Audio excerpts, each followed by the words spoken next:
Welcome to the Depth Perception Podcast. We go in depth about the perception and misconceptions of optometry, which include the business of optometry, social issues within optometry, and life as an optometry student. Coming straight from Dr. Jasdeep Singh Soni, Dr. Nadia Afghami, Dr. Douglas Akidi, and Dr. Svetlana Nunez. We hope you enjoy this episode. Hear ye. What's good? Welcome back to the Depth Perception Podcast. Today, you have myself, Dr. Douglas Akidi, and I'm here with the lovely Dr. Svetlana Nunez. What up? Hello, guys. Today it's just me and Doug. It's going to be great. Yeah, we're doing a combo. We're just you and I. What are we talking about today, Svet? So, this was one of the things that I'm really passionate about, and I feel like Doug, we're both passionate about students, and I thought, let's go down pre-optometry lane, and let's talk about interviewing in optometry school. We have Mari here too. I guess she doesn't like the topic. Mari. All right, so yes, we're super passionate about this. Pre-optometry, it's been a minute, but just trying to help people get to that next level. I feel passionate about it because when I was going through the process and trying to figure out schools and what to do, I didn't have anyone to talk to. I didn't know anything about it. I had to do research and Google everything online and just really, read the websites about it all. So I'm glad that we're here to be able to be some type of guidance for people going through the process to make it a little bit easier. Exactly. I love that you said that because I feel like we have very similar experiences, and I didn't really feel like I had anyone either. It was like Google and Reddit, and just that's kind of what we used to compile some of these questions that we came up with. I think some of the questions that we have is also from our experiences when we went through schools, when we were applying to schools. So I think that whoever's listening, if you're pre-opto, you'll get at least a version of one of these questions. And I think it's important to kind of practice them to be set for your interview. Breakdown questions. What are we talking about? How do we get to question? When do you need to know these questions? What are they for? Yeah, so you need to know these questions once you're given the, hey, we like you, let's set up an interview date. This is when we start talking about these questions. So these are the questions that could pop up in your optometry school interview. And I think they're pretty generic that like any school might use these. And I know we're talking, Doug, when were you interviewing? How many years ago was that? I feel like JD, it was so long ago. I don't even want to talk about it. No, I got into school in 2019. I was interviewing, 2018. 2018. I was interviewing, I think, in 2020, 2021-ish, around that time. So yeah, like 2 years after you. So it's been a minute. Yeah, it's been a minute. All right. Well, I feel like let's go into these questions. One of the first questions that I think, like even a job interview hits you with this one. It's like tell me about yourself. Right? Do you have any advice on like answering that question, Doug? Okay, so you pretty much want to think about everything you've done since college to optometry school or before optometry school. And you want to compile that all in about 60 seconds or so, unless they ask you to elaborate. And obviously it's gotta make it make sense. It can't just be like, yeah, because I just thought like, why not? Or it can't be like my parents told me to. Like you have to make it make sense, make it feel like you care, because this is what they want. They want to see that you care and that you want to make a difference in optometry. And this is not just your fifth option. And here you go now trying this. What do you think, Sweat? Yeah, I 100% agree. It's like, I'm happy you said like that 60 seconds. Like you probably have a minute and you just want to kind of like introduce yourself, but you're not just saying your name and like you could say your name, you could say what college you go to, but you don't just say that and then you're quiet. Like you need to say your opto journey and why. The opto journey. Yeah, the opto journey. Yeah, there you go. That's the word, right? Your opto journey, but you got to make it short. Like we said, 60 seconds. You're not rambling for like 5 minutes on this question. Okay, so do you want to go into your answer as an example of why? or I can. But if you want to, what you think? Okay. I'll put you on the spot, just like they do. Oh, they really do. Okay, I'd be like, hi, my name is Svetlana Nunez. I am Well, they already know who graduating. you are, right? Yeah, you're Because right. you're there. Like, You're this is right. your Yeah. interview. We've already talked about what's going on. Now they get into like, okay, so we're gonna ask you some questions, and this is the first question. Why do you want to tell me about yourself? Why do you want to be an optometrist? So I'd be like, you guys already know my name. I am graduating from California Baptist University with my minor in law. And then I'd be like, I'm really excited to be here. Oh my gosh, Doug, on the spot. I feel like I don't know what to say. But I'd be like, I'm really excited to be here because I've been dreaming about being an optometrist since I was 15. Around 8 years old is when I was introduced to the field of optometry because my mom had LASIK that went bad. So we had to, and I talked to like this in my interview because like now I know what happened for my mom's LASIK, but at the time it was just like, oh, my mom had LASIK that didn't go well. And because of that, at a young age, we were going to a lot of ophthalmology offices. And I always felt like my mom and what my mom was seen by the optometrist, they really like had a strong connection and made her feel like a genuine made I saw that there was a genuine connection between the doctor patient relationship, and I loved that. And growing up around that, seeing that as a child, as I got older, I always knew I wanted to be a doctor. When I was shadowing, I just felt the connection to optometry. When I was shadowing my optometrist, I was like, wow, my optometrist really builds genuine connection with their patients, and that's why I'm here and interviewing. See, that was great. That was great. I would say you just had to cut that beginning part and go straight to it.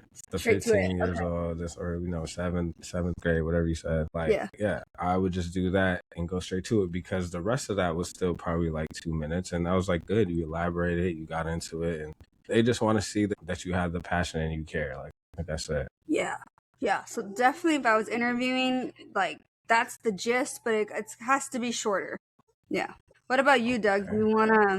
Do you wanna try to answer this one? Yeah, I'll Go do ahead. this one. So when I was a sophomore in college, before getting into college or in college, I was trying to figure out what I wanted to do in the medical field because I knew I wanted to be a doctor and I knew that I don't like hospitals. I wanted to do something like more my speed, more cool, more chill.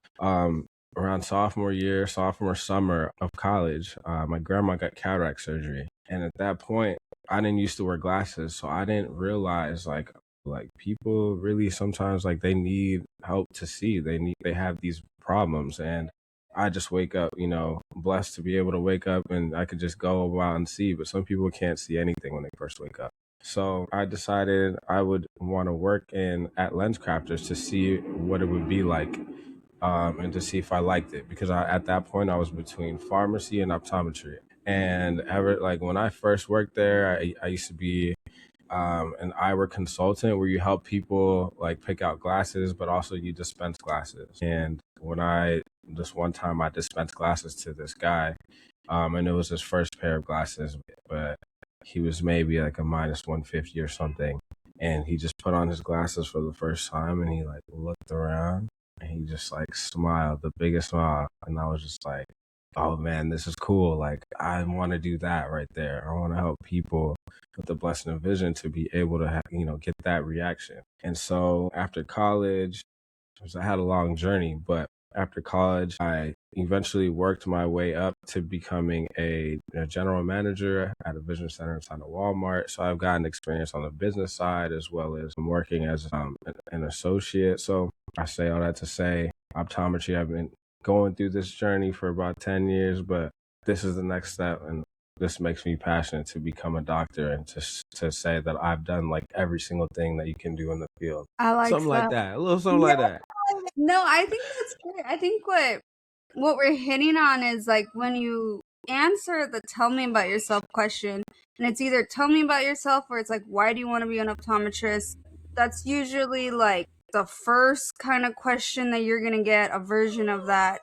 And what we're just trying to share is there's a story. So answer it as a story. Of course, our stories, they need a little bit of tweaking and shortening, but Yeah. We're a little rusty. Yeah, we're a few years from doing this, but I think wrap everything up in a quick story. And then also too, when I'm thinking, Doug, is like after hearing everything that you said, I'm like, wow, I don't even know if I want to go off my script questions. Like I kind of just want to go straight into asking you more questions about your experience and what you've been doing, you know? Now I'm That like, usually happens. Yeah. yeah, yeah, yeah. Like the next, yeah, exactly. We're gonna go off script, and it's gonna be more of a conversation, which is what you want when you're interviewing. You want it to feel like a conversation, and then you want the interviewer to be like, "Oh wait, I have to ask you these next questions just because I have to." Mm-hmm. But it's like you already brought your interviewer into wanting like a genuine conversation, you know? Right. Yeah. I think in all this, the other popular question that comes up in the beginning is like, and you mentioned it. I don't know if I mentioned it a little bit in my tell me about yourself, but why optometry versus another health profession? Like I think you mentioned pharmacy, right? Yeah. And then did you mention anything else? I think you just mentioned pharmacy. I just mentioned pharmacy, but yeah, that definitely is a separate question they could ask. Like, yeah, why optometry as opposed to other professions? And you could definitely go into that. I would definitely elaborate more about how, to me, pharmacy kind of seemed a little boring. You're kind of just in the back dispensing medications, but you don't get that interaction with patients as much. Whereas optometry, you're able to interact with patients. You're able to see them grow from like kid to adult and see them, their families, and grow relationships with people. I think is just super important. Yeah. Optometry's a lot more social. No, What about you, Svet? No, I agree. I think sharing like what you've shadowed, what you've researched, whatever experience you've had in another field, and then just kind of comparing like, hey, I did XYZ, like I shadowed this doctor, this doctor, this doctor, but ultimately I didn't 100% like it because of these reasons, and I like optometry because of these. I think that's the best way to answer this question. So I would just have that in mind. I think too, just to add to what you're saying, there's a quick pointer we need to add, which is before even getting to this point of being in the interview, you should have experience in optometry in some facet. Not saying that you have to have worked in it, but shadowing, like Sweat just mentioned, going to shadow optometry optometrists, but also different professions, so that you are able to see the direct differences personally. If you can try to get that work experience like I did, I would work on the weekends just part-time during school. So these are some things that are definitely important because yeah, you can have the best grades ever, but if you've never even been inside of an optometry office, how do you know that's what you want to do? Honestly, Doug, that's a great point that you mentioned, and I'm really happy that you mentioned it because let's say that this interview goes great and you go into school and now you're stuck in 4 years of optometry school. We've talked about how tough it is. So if you don't know exactly what you're getting into, it's almost like a benefit for you and a benefit for the school, that 100% what you're getting yourself into. Right. So yeah. Definitely in school, first year, I've seen a few people, or I saw a few people kind of just realize, hey, this isn't for me. Like, I didn't know it was going to be like this, and kind of just drop out. 2 people dropped out the first week in my school. So it's important to not waste your time, to not waste the school's time in spots for people like really deserving and needing that. And then don't forget, they were there for a week, but they still had to pay tuition for the whole semester. Crazy. Yeah. Crazy. Insane. I think moving on to more questions, we just talked about how you should have some kind of optometry experience. It doesn't matter if it's you actually working at a clinic, but we kind of, in the next question, it's called like a defining experience or a defining moment you had in optometry. So it kind of reminds me like, let's say I was interviewing Doug. I don't think I would ask him this question, because in his Tell Me About Yourself, he said that he was dispensing glasses and then he got a 150 myop that put him on and was like, wow, like the world's amazing. So he kind of already answered this one. But let's say that in your Tell Me About Yourself, you didn't fully get to this point. So then somebody asked you, hey, like, what's your best moment? Or what's your defining, like, what made you say, I want to be an optometrist? I would definitely have an answer for that. And the only way you would is if you have some kind of optometry background. And they're using that question to see if you do or not. Like, that's really what that is. Because if you're just like, oh, well, I don't know, I got an eye exam when I was 2 years old, like, that's not really gonna cut it. Yeah. Exactly. Another one that's a really good question, just to kind of, we've talked about like optometry versus other professions, like what made you choose optometry? Why do you want to be an optometrist? Don't be afraid that your interviewer is probably going to ask you, like, what do you dislike about optometry? Or what's the negative side of optometry? Because they want to know that you've 100% thought of everything when it comes to being an optometrist. So what do you think, Doug? Like, what would pre-optometry Doug say about the negative aspect of optometry? Not today, Doug. Right. Pre-optometry Doug. Pre-optometry Doug. I think probably the hardest thing that I would see at that point was dealing with difficult customers and having to win them back over if they're upset because their order was late, or it's taking forever for the contacts to arrive. It's been a month and they're still not here, or if they pick up their glasses and they can't see, or if they don't understand how progressives work, so they're confused at why there's blind spots and they can't just look with the side of their eyes. These are things I think were the most negative. But then I would definitely explain how those experiences, you could still see positive from that. Like, it helped me to learn how to navigate patients and tell the customer is right, kind of. So you have to be super apologetic and understanding, and then like help them figure out that you're trying to help them solve their issue, so that they become happy. And that's usually the case. Yeah. No, I think you said a really key point in answering any like negative questions. So I was also thinking about it right now. Like, it could be negative aspect of optometry, or like, what's your weakness? Like one of those. They're definitely gonna ask that. Yeah, that'll probably be a question too. But you said the key, it's like you talk about something, but then twist it to always be positive at the end. So you gotta practice that. Practice your questions. But I think a negative aspect in optometry, if I had to answer that, thinking about me as a pre-opto student, I think I would have said something like, I don't know, the years of schooling. Something like that, but then also turn it around and be like, but I know that it's important to fully learn about the eye. I don't know, something like that. I think the key... It takes time. Yeah, it takes time. But the key is that if you get any kind of negative question, turn it positive. Absolutely. Yeah.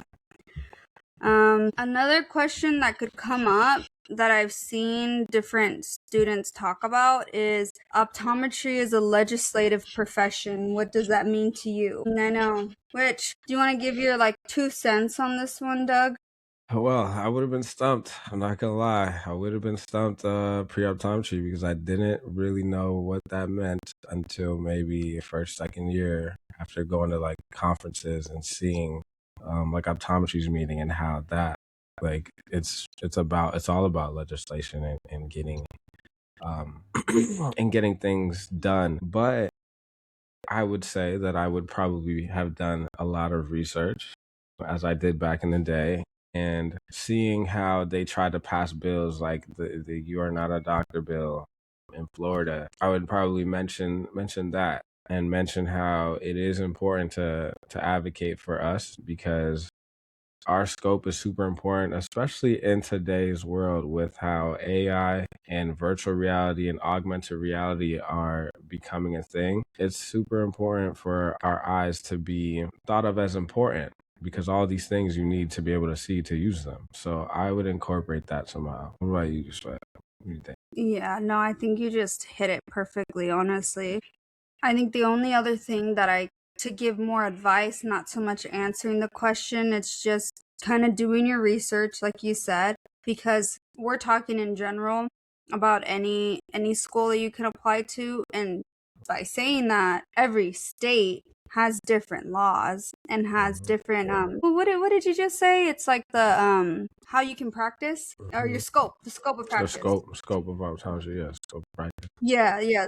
The scope of optometry is different in every state. Like I think it's Oklahoma who has like one of the biggest scopes, if I'm not mistaken. Like where they're doing They're able lasers. to do lasers. Yeah. Yeah. Yeah, but I mean like where we're at, I don't think you can do lasers in New York, right? No, I don't believe so. No lasers in New York, Yeah. but they tried to bring it to California and then that got shut down. So that's Yeah, just that got another shut reason why down. legislation is important. Exactly.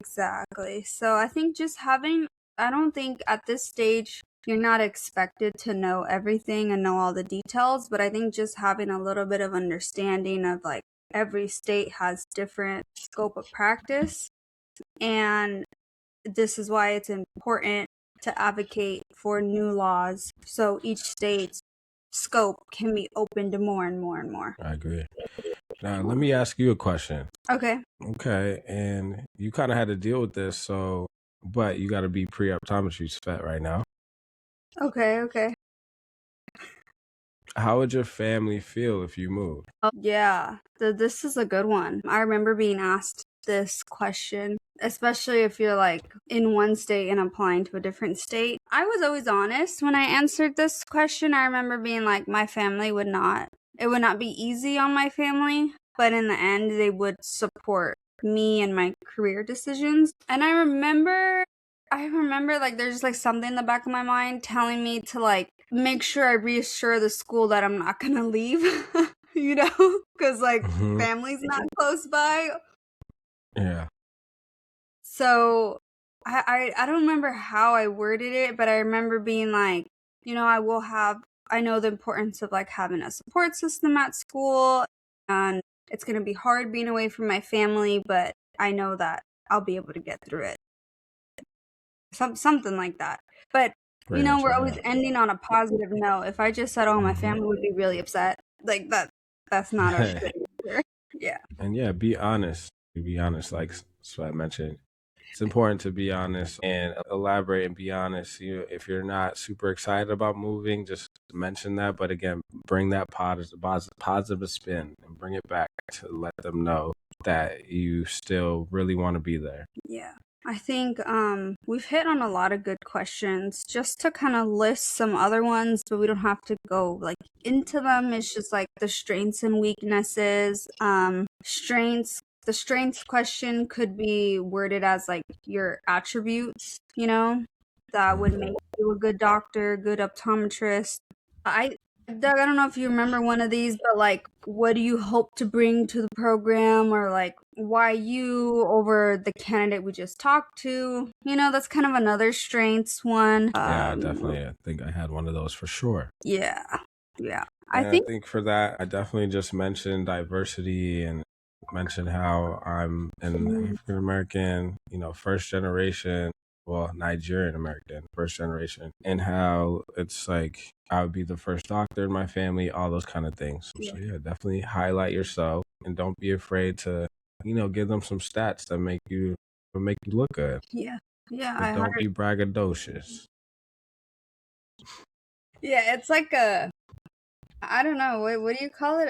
It's not a slippery slope, but it's like a balance between sharing all the things that are unique about you, but then you're not bragging too much, or you don't sound too like, what's the word I'm looking for? You don't sound too maybe like Cocky. stuck up, cocky. Yeah. I think the last set of questions that could come up, that I don't know if all schools are doing them, but I remember this was like starting, and maybe some schools do it, some schools don't, but it's like behavioral questions, kind of like what medical schools do, which could be like, let's see, tell me how you would deal if a classmate wasn't doing their share of a project, or if you got a higher score in an exam, would you inform the professor? Like, let's say your test says one thing, but then your grade on the computer says another. Like, would you be honest about it? Or you witness like injustice or discrimination against a patient. How do you respond? Just like things like that, behavioral, ethical questions, I would be prepared for those. What do you think, Doug? Definitely be prepared for them. A lot of schools are utilizing and incorporating these into their questioning. But also for these, we mentioned being honest earlier. For these, there's a right or wrong answer. So you got to answer in the right way. And hopefully you're being honest, but there are right or wrong answers to these questions. So you got to practice them and make sure you know how to deal in some of these type of situations. Yeah. I 100% agree. Yeah, exactly. Imagine you're like, if the professor gave you a higher grade, would you inform them? You're like, nah, I'm not telling the professor that. Nah, my grade is my grade. You can't say that. Don't say that. Can you imagine? You'd be like, oh, yeah, no. Yeah. So we went through some common questions in optometry school interviews and kind of talked about how Doug and I would answer them, gave some tips throughout on how to answer these questions. I think all in all is don't forget when you're interviewing, the school is trying to get to know you, but then you are also trying to get to know the school. So what does that mean? Like, while they're interviewing you, you are interviewing them. And don't forget that at the end of every interview, they're like, do you have questions for us? Like, you should have at least 2 or 3 questions. And that's how you're getting to interview them too. What else in interviews? In interviews, my last tip is, and I like doing this. I even did this later on when I was in school doing interviews, but you always like write down who interviewed you because you might not know the day of who's interviewing you. It just depends how the school does it. So when they're in front of you interviewing you, write down their names, and then you can send them like a thank you email for interviewing you, and put a little whatever you talked about. Put a little like, hey, we bonded over blah blah blah because you're also from San Diego, like whatever you guys bonded over, and then say, hey, thank you. And I think that helps leave a good impression. Absolutely. Such good points. We almost forgot about questions. You have to have questions ready. Like Svetlana said, at least 2 to 3 questions that you have for them. And so with that, they'll know that you did research, that you're not just trying to interview at every school that asks for an interview. You got to have specific questions that are tailored for that school. Also, with that being said, make sure you research the faculty so you know who everyone might be who might interview you. Go on the faculty page, look and see who everyone is. I definitely got interviewed by the dean of students, so it was a little intimidating at first, but she ended up being very cool. And yeah, you got this, guys. Good luck. Y'all got this. Yeah. My last point of advice would be to utilize AI, whichever one you use, ChatGPT, Gemini, Claude, and actually go through some of these questions or ask it some of these questions and tell it to interview you. So that way you're speaking out loud, you're saying what it is, and then it'll give you feedback as well. Make AI work for you. Yeah, I 100% agree with Doug. Definitely do this with AI. After you've practiced, you go and do it with like the optometrist you shadowed if they have time, or somebody else that has been through school and they have experience, because that the more you do this, the better your responses will be. Absolutely. Yeah. All right, guys, our pre-optometry students, we hope you like this. I hope you like it. Comment, share, subscribe. You know the deal. Until next time, see you guys later. Bye. Hey guys, thanks for listening to the Depth Perception Podcast. Don't forget to like and subscribe on all of our platforms, including Spotify, Instagram, Google Podcasts, Apple Podcast, YouTube. Make sure you click that button. Double tap that. So you guys have no reason not to follow us and tune in to the next episode. Stop wasting time. Get in depth. Subscribe.